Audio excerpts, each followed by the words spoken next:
श्री गुरु भक्ति योग।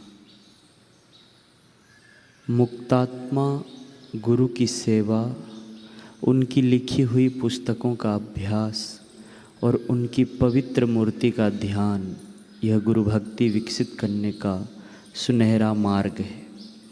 जो शिष्य नाम, कीर्ति, सत्ता, धन और विषय वासना के पीछे दौड़ता है, वह सद्गुरु के चरण कमलों के प्रति सच्चा भक्ति भाव नहीं रख सकता।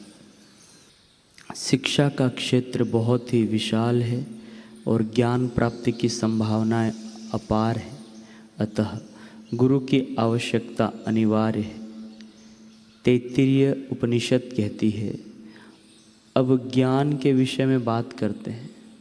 आचार्य प्रथम स्वरूप है, शिष्य आखिरी स्वरूप है।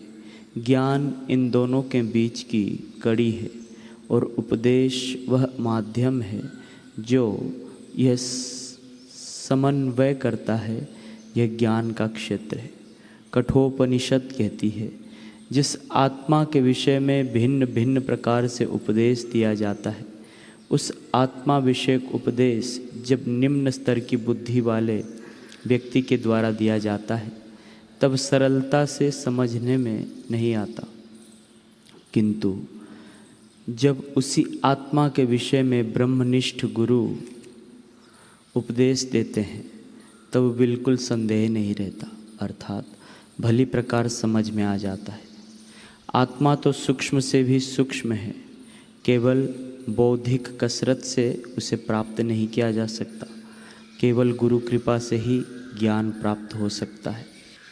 शिष्य को आचार्य के घर रहना चाहिए, 12 वर्ष तक संपूर्ण ब्रह्मचर्य का पालन करना चाहिए तथा कठिन तप करना चाहिए।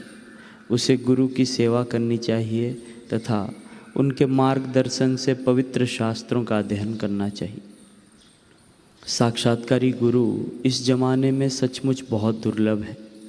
सचमुच में आध्यात्मिक विकास कर लेने वाले व्यक्ति तब तक गुरु के रूप में फर्ज अपने सिर पर नहीं लेते जब तक परमात्मा की आज्ञा नहीं होती।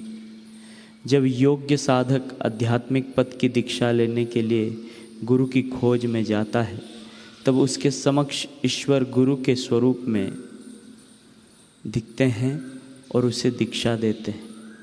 जो मुक्तात्मा गुरु हैं वे एक निराली जागृत अवस्था में रहते हैं, जिसे तुरीयावस्था कहा जाता है। जो शिष्य गुरु के साथ एकता स्थापित करना चाहता हो, उसे संसार की क्षण भंगुर चीज़ों के प्रति संपूर्ण वैराग्य का गुण विकसित करना चाहिए। जो उत्तरतर ज्ञान चित्त में से निष्पन्न होता है, वह विचारों के रूप में नहीं अपितु शक्ति के रूप में होता है। वह ज्ञान गुरु शिष्य के प्रति सीधे सीधे संक्रमित करते हैं। ऐसे गुरु चित्त शक्ति के साथ एक रूप होते हैं। ईश्वर साक्षात्कार केवल स्वयं प्रयत्न से ही नहीं हो सकता, उसके लिए गुरु कृपा अत्यंत आवश्यक है। शिष्य जब उच्चतर दीक्षा के योग्य बनता है, तब गुरु स्वयं ही उसे योग के रहस्यों की दीक्षा देते हैं। गुरु श्रद्धा पर्वतों को हिला सकती है, गुरु कृपा चमत्कार कर सकती है। हे वीर, निशन से होकर आगे बढ़ो। परमात्मा के साथ एक रूप बने हुए महान आध्यात्मिक पुरुष की जो सेवा करता है, वह संसार के कीचड़ के पार कर जाता है।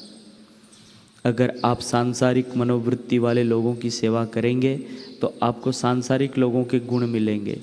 इसके विपरीत जो सदैव परम सुख में निमग्न रहते हैं, जो सर्व गुणों के धाम हैं, जो साक्षात प्रेम स्वरूप हैं, ऐसे गुरु के चरण कमलों की सेवा करेंगे तो आपको उनके गुण प्राप्त होंगे। अतः उनकी सेवा करो, बस सेवा करो।